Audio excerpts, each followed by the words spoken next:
Oke, baik, perkuliahan akan segera saya mulai, jadi dimohon untuk standby di monitornya masing-masing.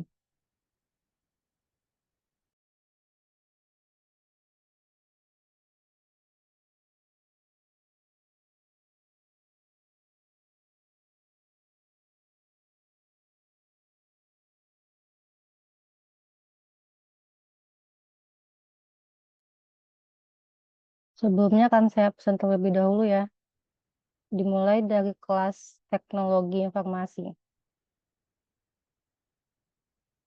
Solahuddin Abdul Aziz,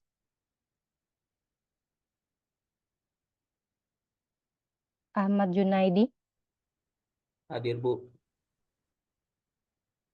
Haji Sabto Nurfalah, Hadir, Bu. Alexander Dali Marta Siregar,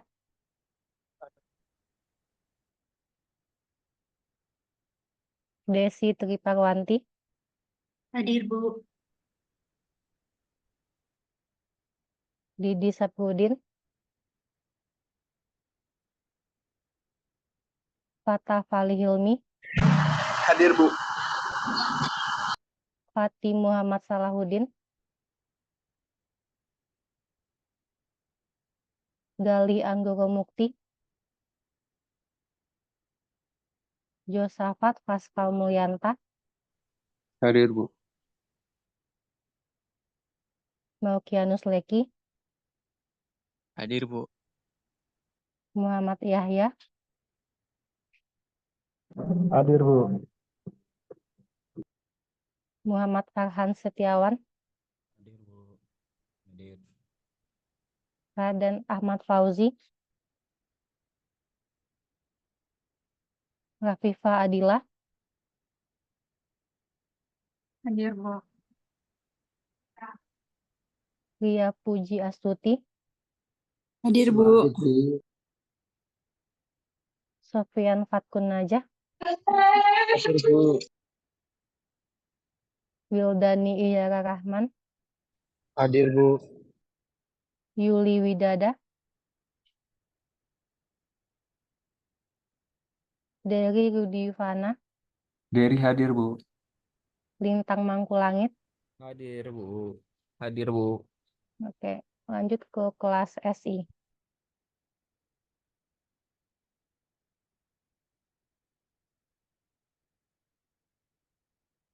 Andrian Marcelino, Hadir, Bu. Delia Mutia Sabrina, Fajar Nursidik, Jalu Arya Nugroho, Muhammad Ramlan Dulugani, Hadir, Bu. Muhammad Hikmal Irfansyah, Muhammad Azam Sidki, Nahda Kairunisa. Nahda izin masih dalam perjalanan, Bu. Oke, baik.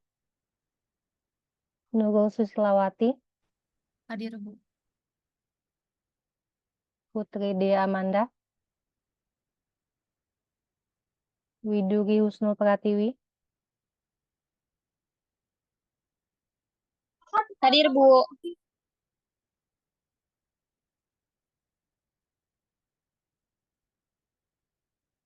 ada lagi yang belum diabsen?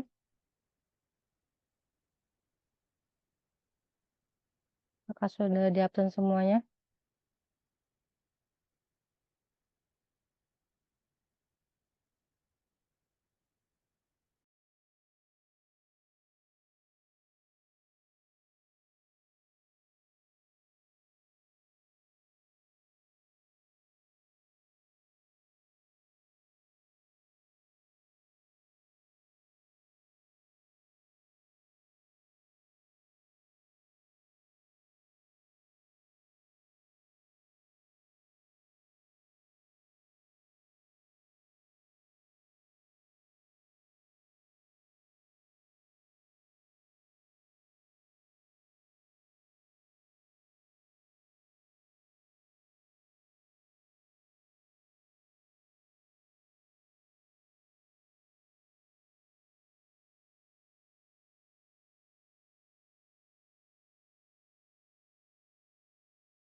Oke, untuk absensi nanti kita cek di pertemuan terakhir.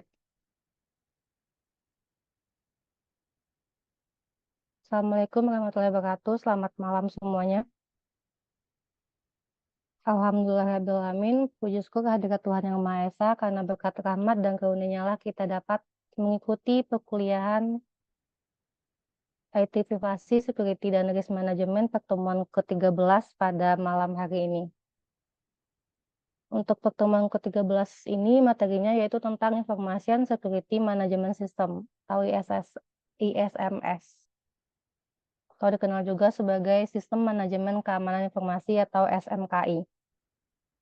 Nah, ini lanjutan dari materi pertemuan ke-11 yaitu tentang ISO. Untuk materi ini saya menggunakan 4 referensi.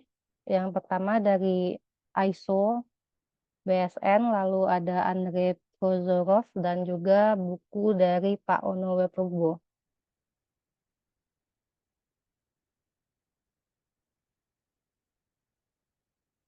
Untuk organisasi IT dari segala jenis dan ukuran itu ada 4 kegiatan. Yang pertama, mengumpulkan, memproses, menyimpan, dan juga mengirimkan informasi.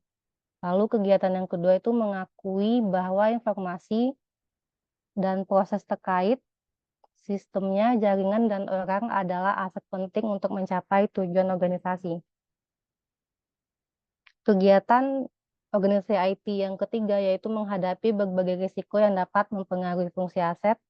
Lalu kegiatan yang keempat, menangani exposure risiko yang mereka rasakan dengan menerapkan kontrol keamanan informasi. Nah, dari 4 kegiatan ini dapat dinyatakan bahwa fokus keamanan informasi itu ada 3. Yang pertama, fokusnya kepada people. Yang kedua, kepada proses. Lalu yang ketiga, kepada teknologi. Fokus keamanan informasi yang kepada orang itu meliputi stakeholder-nya, pemilik, manajemen, staf ataupun pegawai, vendor, mitra, dan lain-lain. Fokus keamanan informasi untuk proses itu terdiri dari helpdesk, pelaporan insidennya bagaimana, lalu layanan pengaduan, layanan referensi, pengelolaan akses, dan lain sebagainya. Nah, untuk fokus keamanan informasi yang ketiga itu teknologi, yang dimana itu terdiri dari perangkat dan jaringan data, layanan telekomunikasinya, lalu radio frekuensi identifikasi, server, desktopnya, storage, OS, dan lain sebagainya.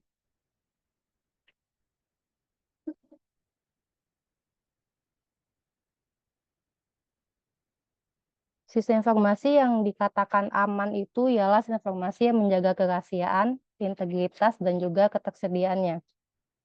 Atau dikenal juga dengan nama CIA Triad. Nah, selain itu, properti lainnya yang harus dijaga ialah keakuratannya, akuntabilitasnya, dan penyangkalan, dan juga keandalan yang dapat dilibatkan.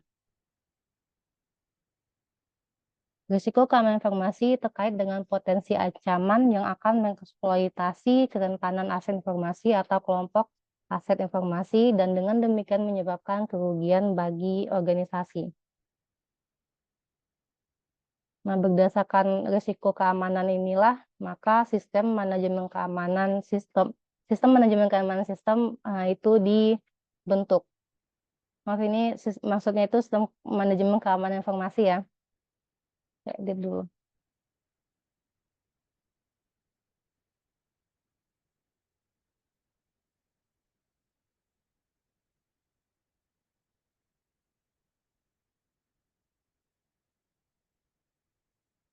Nah, jadi berdasarkan risiko yang ada, maka sistem manajemen keamanan informasi perlu dibentuk. Lalu apa sih sistem manajemen keamanan informasi itu? Jadi sistem manajemen keamanan informasi adalah pendekatan sistematis untuk mengatur, menerapkan, mengoperasikan, mengawasi, meninjau, memelihara, dan juga meningkatkan keamanan informasi organisasi untuk mencapai tujuan bisnis. Jadi ISMS itu didasarkan pada penilaian risiko dan juga tingkat penerimaan risiko organisasi yang dirancang untuk menangani dan juga mengelola risiko secara efektif.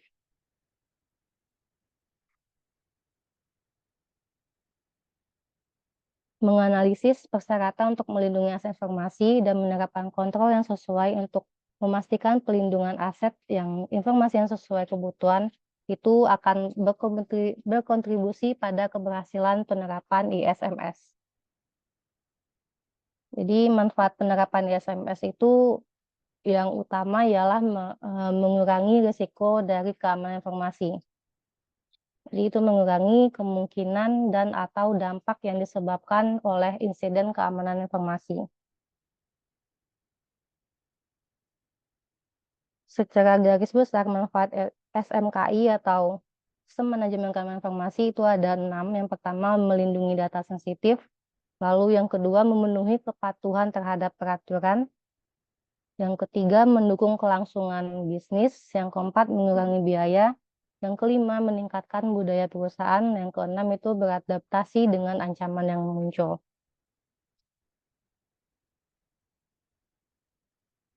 Nah, untuk komponen dari ISMS ini ada 6.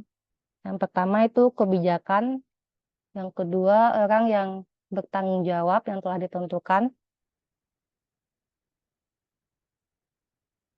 lalu yang ketiga itu proses manajemennya, yang keempat informasi terdokumentasi, yang kelima penilaian risiko keamanan informasi, lalu yang keenam penanganan risiko keamanan informasi.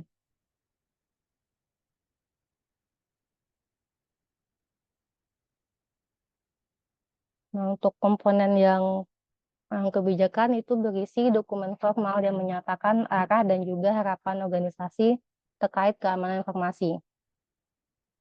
Sedangkan orang yang dengan tanggung jawab yang telah ditentukan berarti itu individu yang telah ditugaskan untuk peran dan tanggung jawab tertentu dalam ISMS.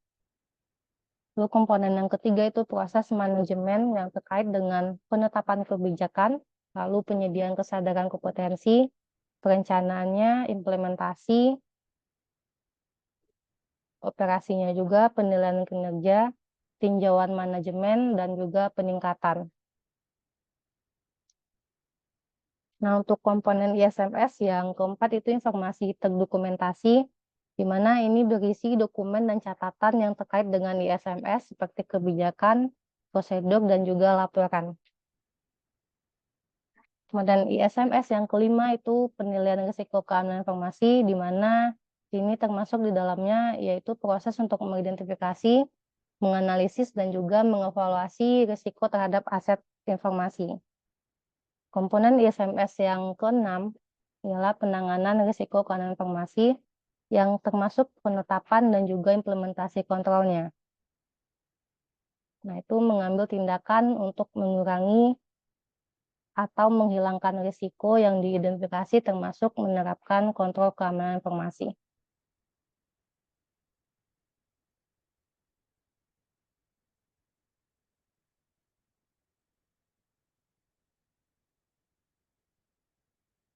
Secara garis besar ada 4 kelompok standar ISMS.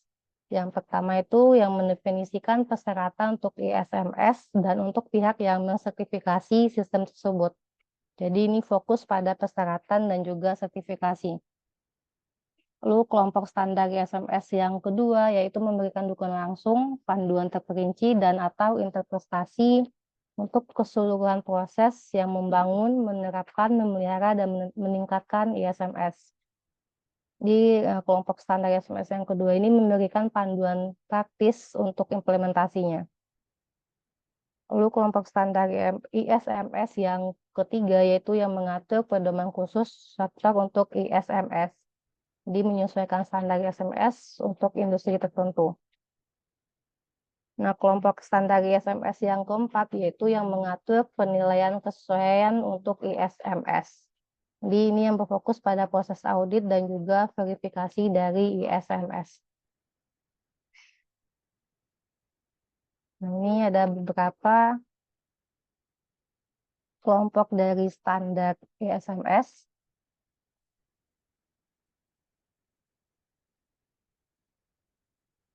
Yang pertama yang tadi itu kalau bagi standarnya itu termasuk di klausul 5.5.2. Ini ada standar ISO 2700. Nah, yang untuk rekrutmen standarnya termasuk di klausul 5.3.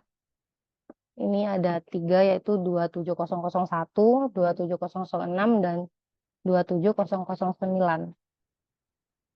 Untuk guideline standar itu masuk ke klausul 5.4, mana itu terdiri dari ISO 27002, 27003, dan seterusnya. Nah, untuk sektor spesifik guideline standar klausul 5.5 itu ada 27010, 27011, 27018, 27009. Nah, jadi secara keseluruhan di SMS Family kelompok standar ini itu ada lebih dari 70 standar ISO-nya.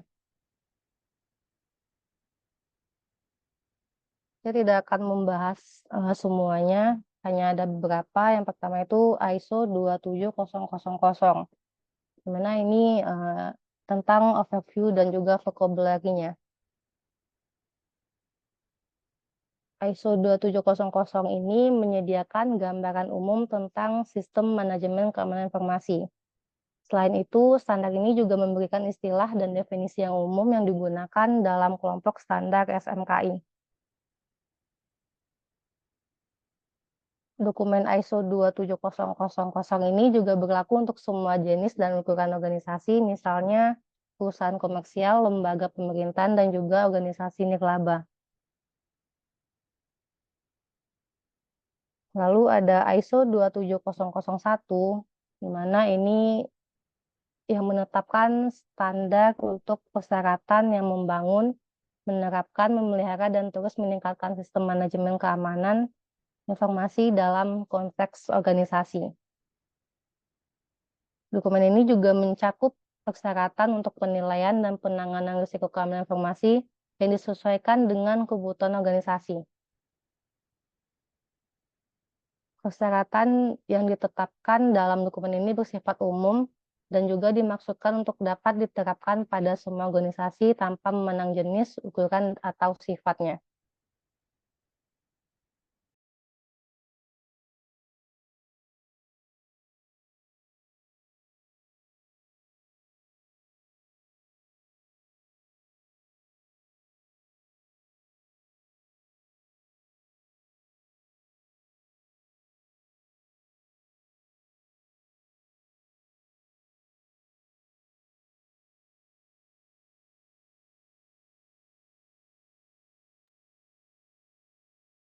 Lalu kelompok standar ISMS yang selanjutnya itu ada ISO 27002, Information Security Control, yang menyediakan kumpulan referensi untuk kontrol keamanan informasi umum beserta panduan implementasinya.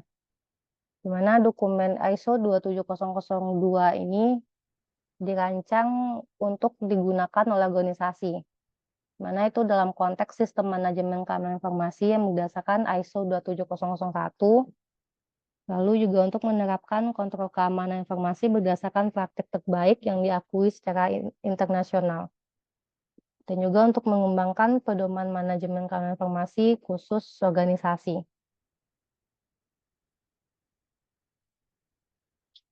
Lalu kelompok standar ISO ISMS yang selanjutnya itu ada ISO 27003, di mana ini berisi panduan tentang persyaratan untuk sistem manajemen keamanan informasi sebagaimana yang ditentukan dalam ISO 27001 dan memberikan rekomendasi yang seharusnya atau kemungkinan atau yang dibolehkan terkait dengan persyaratan tersebut. Dokumen ini tidak dimaksudkan untuk memberikan panduan tentang semua aspek keamanan informasi.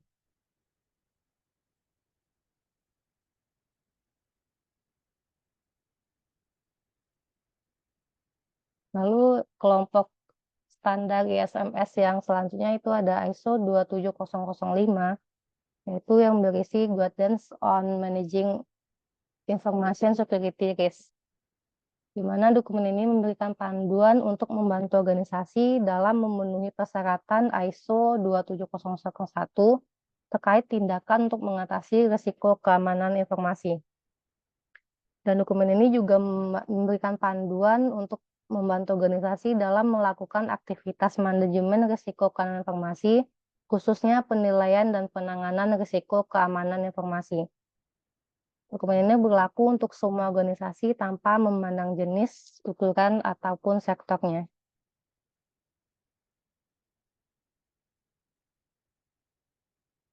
Lalu kelompok standar ISMS yang selanjutnya yaitu ISO 27701 yang merupakan extension for privasi, di mana dokumen ini menetapkan persyaratan dan memberikan panduan untuk membangun, menerapkan, memelihara, dan terus meningkatkan sistem manajemen informasi privasi sebagai perluasan dari ISO 27001 dan juga ISO 27002 untuk pengelolaan privasi dalam konteks organisasi.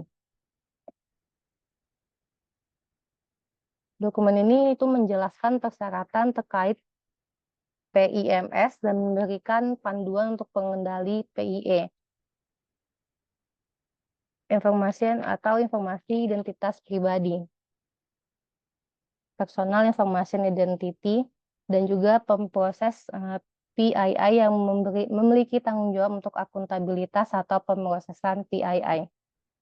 Dokumen ini berlaku untuk semua jenis dan juga ukuran organisasi, termasuk perusahaan publik dan swasta, badan pemerintah, dan juga organisasi nirlaba yang merupakan pengendali PII dan atau pemroses PII yang memproses PII dalam sebuah ISMS.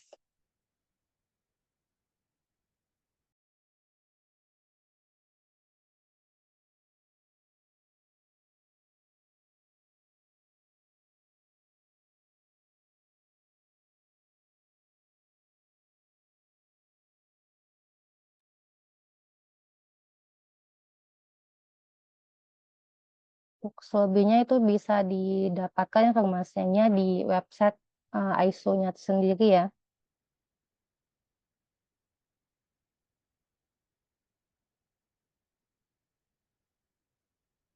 Lalu kita masuk ke struktur dokumentasi dari SMKI. Secara garis besar itu ada 3 tingkatan dari dokumentasinya. Yang pertama itu tingkat 1 yang berisi kebijakan dan standar, lalu tingkat 2 yang berisi prosedur, panduan, dan juga petunjuk pelaksanaannya. Lalu yang ketiga itu ada dokumentasi tingkat 3 yang berisi petunjuk teknis, instruksi kerja, dan juga formulirnya.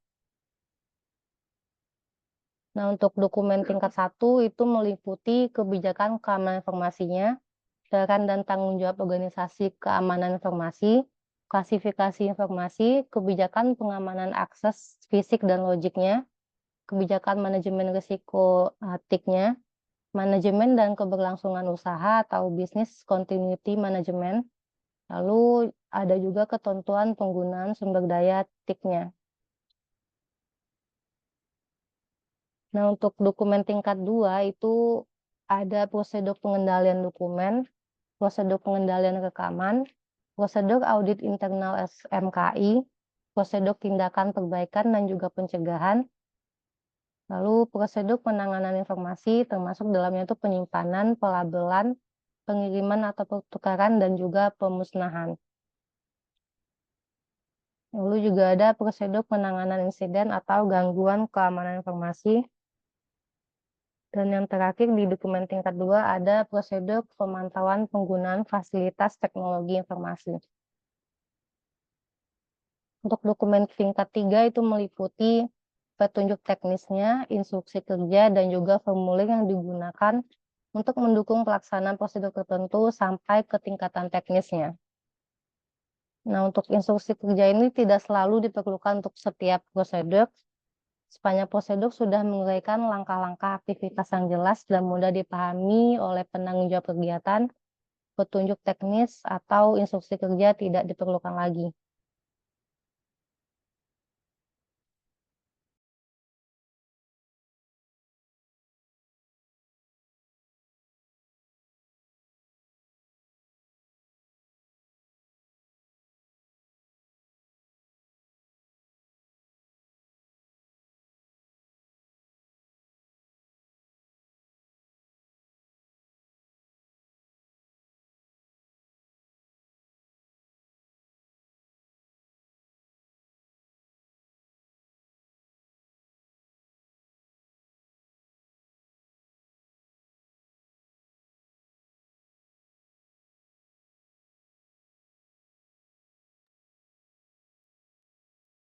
untuk fase implementasi dari ISMS ini ada 5 fase. Yang pertama itu memahami kebutuhan organisasi dan pentingnya menetapkan kebijakan keamanan informasi serta tujuan keamanan informasi.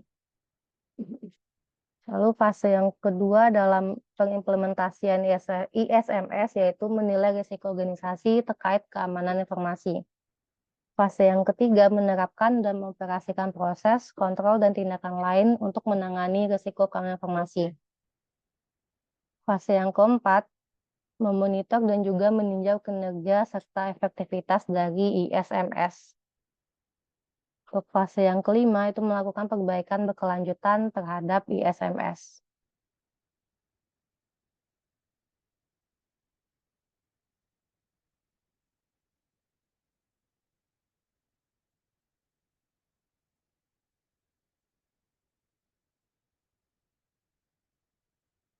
Penerapan dari ISMS ini di Indonesia itu ada 3 regulasi yang mengaturnya. Yang pertama ada Undang-Undang Perlindungan Data Pribadi yaitu pasal 35, di mana itu pengendali data pribadi wajib melindungi dan memastikan keamanan data pribadi dengan melakukan penyusunan dan juga penerapan langkah teknis operasional untuk melindungi data pribadi dari gangguan pemrosesan. Dari gangguan pemrosesan data pribadi yang bertentangan dengan ketentuan peraturan perundang-undangan. Dan juga penentuan tingkat keamanan data pribadi dengan memperhatikan sifat dan risiko dari data pribadi yang harus dilindungi dalam pemrosesan data pribadi. Regulasi yang kedua itu ada Permen Kominfo nomor 4 tahun 2016 pasal 7. Di mana penyelenggara sistem elektronik yang menyelenggarakan sistem elektronik strategis harus menetapkan standar SIN ISO 27001 dan ketentuan pengamanan yang ditetapkan oleh instansi pengawas dan juga pengatur sektornya. Penyelenggaraan sistem elektronik yang menyelenggarakan sistem elektronik tinggi harus menerapkan standar SIN ISO 27001. Regulasi yang ketiga itu ada peraturan dari BSSN nomor 8 tahun 2020, yaitu pasal 9, di mana penyelenggara sistem elektronik wajib menerapkan yang pertama SNI dari ISO 27001, lalu standar keamanan lainnya yang terkait dengan keamanan cyber yang ditetapkan oleh BSSN dan juga standar keamanan lain yang terkait dengan keamanan cyber yang ditetapkan oleh kementerian ataupun lembaga.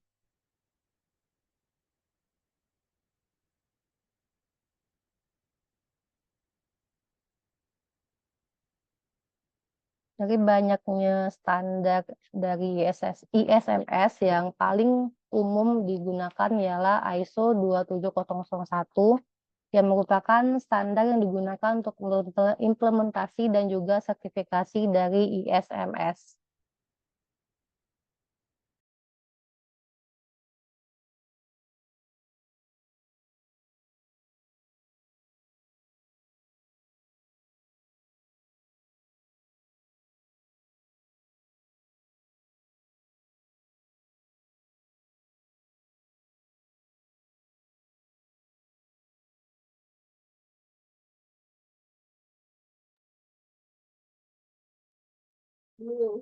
Ini evaluasi dari ISMS 27001 dari awal sampai saat ini.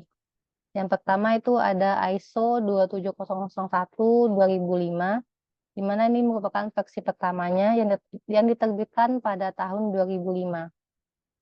Di mana versi pertama ini berfokus pada kontrol keamanan informasi berdasarkan BS 77992 2002. Di mana ini digunakan oleh banyak organisasi untuk menerapkan dan juga memelihara sistem manajemen keamanan informasi. Lalu versi yang kedua itu ada ISO 27001 tahun 2013, di mana ini dilakukan revisi besar yang diterbitkan pada tahun 2013.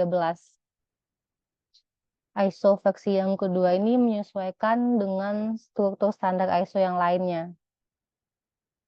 yaitu Aneks A menjadi kontrol, Aneks B itu menjadi panduan implementasinya.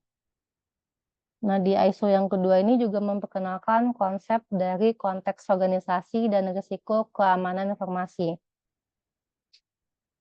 Jadi, fokus dari ISO 27001-2013 ini yaitu pada manajemen risiko dan juga pengukuran efektivitas kontrolnya. Lalu versi yang ada saat ini itu ada ISO 27001-2022. Ini merupakan versi terbaru yang diterbitkan pada tahun 2022, di mana versi yang ketiga ini itu mengadopsi struktur tingkat tinggi harmonisasi untuk keselarasan dengan standar ISO yang lainnya. ISO versi 2022 ini memperkuat fokus pada pendekatan berbasis proses dan siklus hidup manajemen risikonya, dan juga memperbarui kontrol keamanan informasi untuk mencerminkan ancaman dan kerentanan yang berkembang.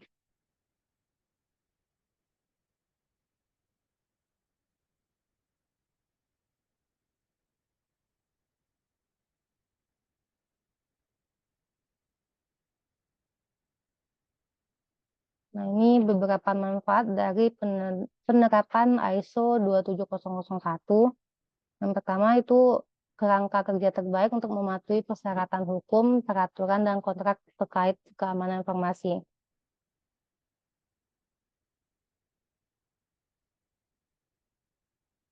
Lalu penerapan ISO 2701 ini juga meningkatkan citra organisasi karena adanya sertifikat yang dikeluarkan oleh lembaga sertifikasi. Lalu yang ketiga, membuktikan bahwa manajemen senior berkomitmen terhadap keamanan informasi. Yang keempat, berfokus pada pengurangan risiko untuk informasi yang berharga bagi organisasi. Lalu yang kelima, memberikan tujuan bersama. Yang keenam, operasional yang dioptimalkan dalam organisasi karena adanya tanggung jawab dan proses bisnis yang ditetapkan dengan jelas. Lalu yang ketujuh, itu membangun budaya keamanan.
Nah, ini ada beberapa alasan mengapa audit ISO 27001 itu penting, di mana alasan ini dituangkan dalam buku pegangan penanganan insiden cyber. Yang pertama, alasan mengapa audit ISO 27001 itu penting, yang pertama itu menjamin kepatuhan. Di mana audit ISO 2701 membantu memastikan bahwa organisasi telah mengimplementasikan langkah-langkah keamanan sesuai dengan standar yang ditetapkan. Dengan menjalani audit, organisasi itu dapat memastikan bahwa prosedur penanganan insiden cyber yang ada sesuai dengan persyaratan ISO 27001 dan bahwa tindakan pencegahan dan perlindungan yang tepat telah diimplementasikan. Lalu alasan yang kedua itu identifikasi kelemahan, di mana audit ISO 27001 itu melibatkan peninjauan menyeluruh terhadap sistem keamanan informasi organisasi, di mana auditor itu akan melakukan evaluasi terhadap kelemahan ataupun celah dalam infrastruktur IT, kebijakan keamanan, proses, dan juga praktiknya. Hasil audit ini dapat memberikan wawasan yang berharga tentang area yang rentan terhadap serangan cyber dan membantu organisasi memperbaiki kelemahan yang ada untuk mencegah insiden di masa depan.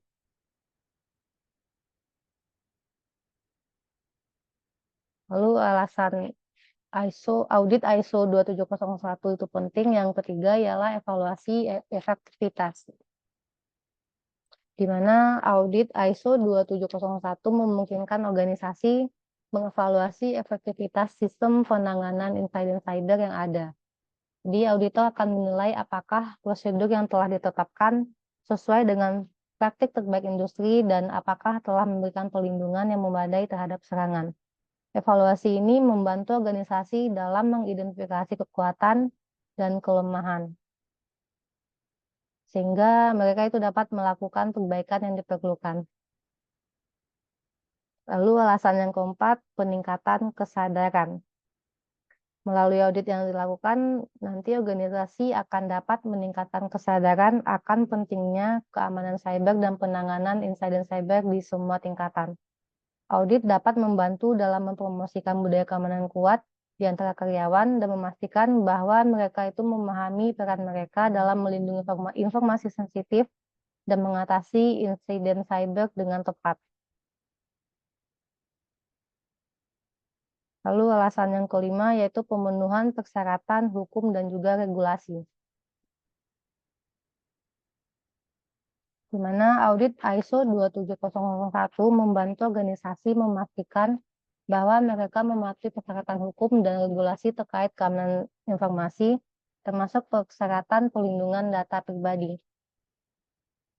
Dengan memastikan kepatuhan terhadap standar ISO 27001, organisasi dapat mengurangi risiko pelanggaran hukum dan menghindari sanksi yang mungkin timbul akibat kegagalan melindungi informasi yang sensitif.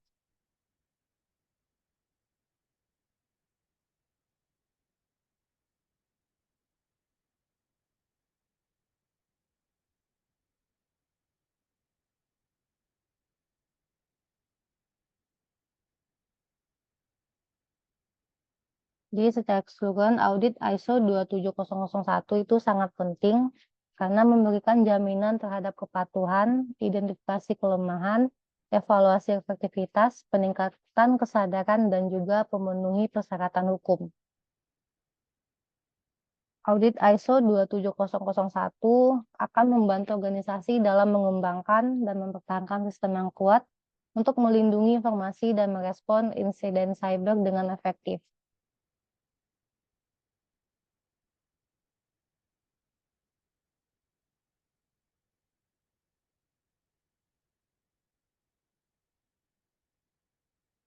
Ini ada beberapa toolkits yang dapat digunakan untuk implementasi ISO 27001.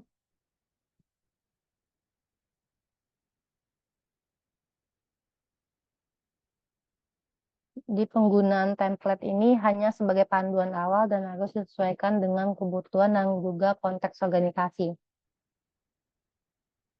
Nah, untuk memahami persyaratan ISO 27001 itu melibatkan ahli keamanan informasi dalam proses audit untuk memastikan audit yang akurat dan juga komprehensif. Tapi kita bisa menggunakan toolkits ini untuk kegiatan audit internal tanpa harus ada keahlian tertentu.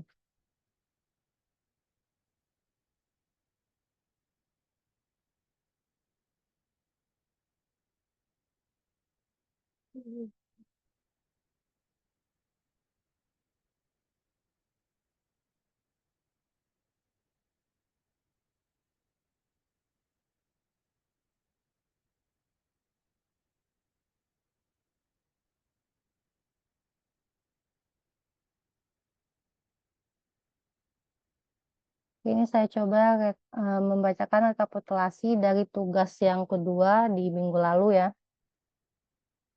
Jadi ini rekapitulasinya baru berdasarkan yang mengirimkan email. Jadi saya belum melakukan pemeriksaan apakah filenya itu bisa dibuka ataupun masing-masing kalian mungkin ada yang hanya mengubah nama filenya saja. Jadi itu belum saya periksa. Jadi ini baru absen yang mengumpulkan ya. Untuk besok itu coba saya rekapitulasi secara lengkap, ada UTS, tugas 1 dan juga tugas 2. Dan juga revisi dari UTS-nya tugas 1 ataupun tugas 2.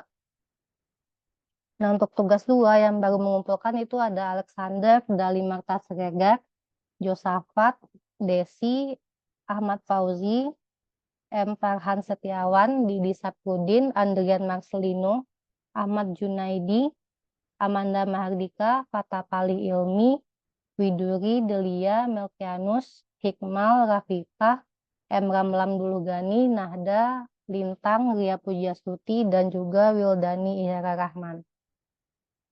Di bagi yang belum, silakan ya untuk tugas 1 maupun tugas 2-nya.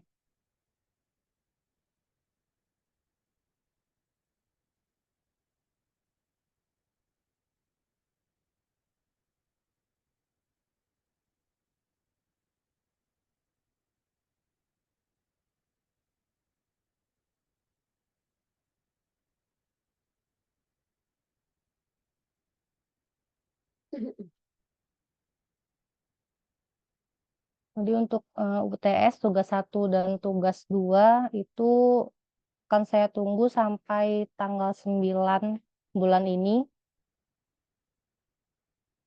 Jadi mohon dikerjakan bagi yang belum, dan untuk rekapitulasi lengkapnya insya Allah akan saya update dalam minggu ini. Oke, ada mau ditanyakan?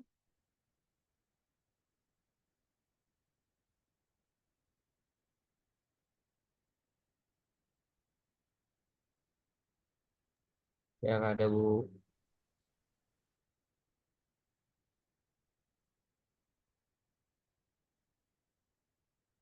Jalur Arya Nugroho. Tapi udah nggak ada di Zoom ya dianya. Mas Gali. Hadir, Bu. Mohon maaf tadi baru sampai rumah, Bu.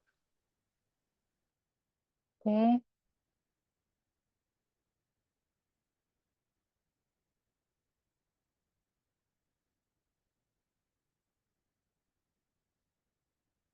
Mas Didi Saprudin. Bu, hadir.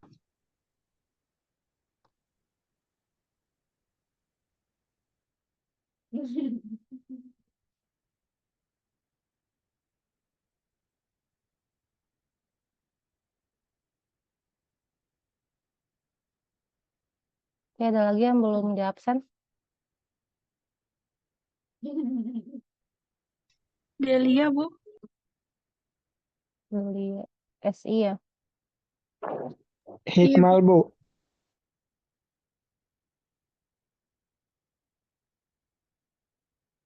Siapa tadi Mas? Hikmal. Iya, Bu.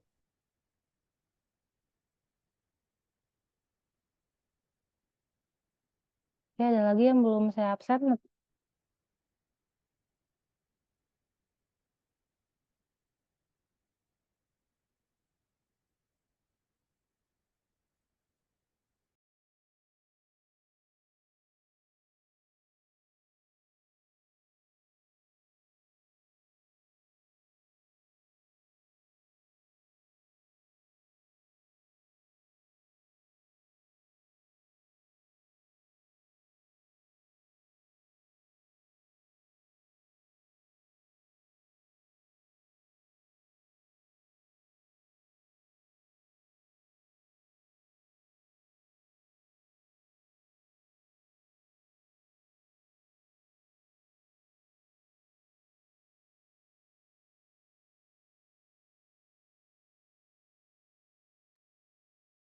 Oke, jadi untuk UTS tugas 1 dan tugas 2-nya akan saya tunggu sampai tanggal 9 Juli 2024. Jadi dimohon untuk mengerjakan UTS tugas 1 dan juga tugas 2-nya. Karena akan saya gunakan sebagai kalkulasi nilai akhirnya nanti.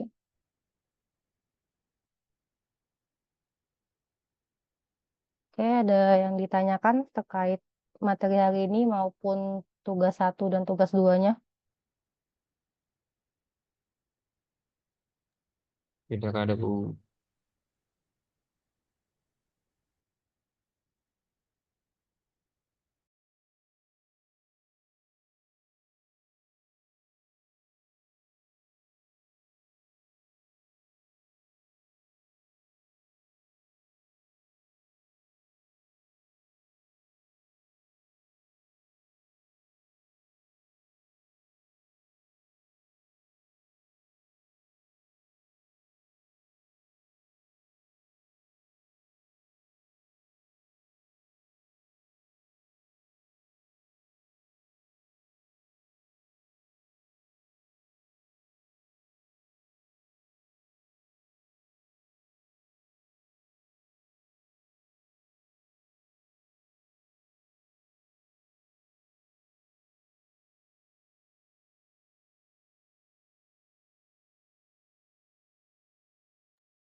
Oke, baik, pertemuan ke-13 pada malam hari ini saya cukupkan sampai di sini. Terima kasih untuk perhatian dan juga partisipasinya. Saya akhiri. Wassalamualaikum warahmatullahi wabarakatuh. Waalaikumsalam warahmatullahi wabarakatuh. Salam. Makasih, Bu. Bu. Selamat malam.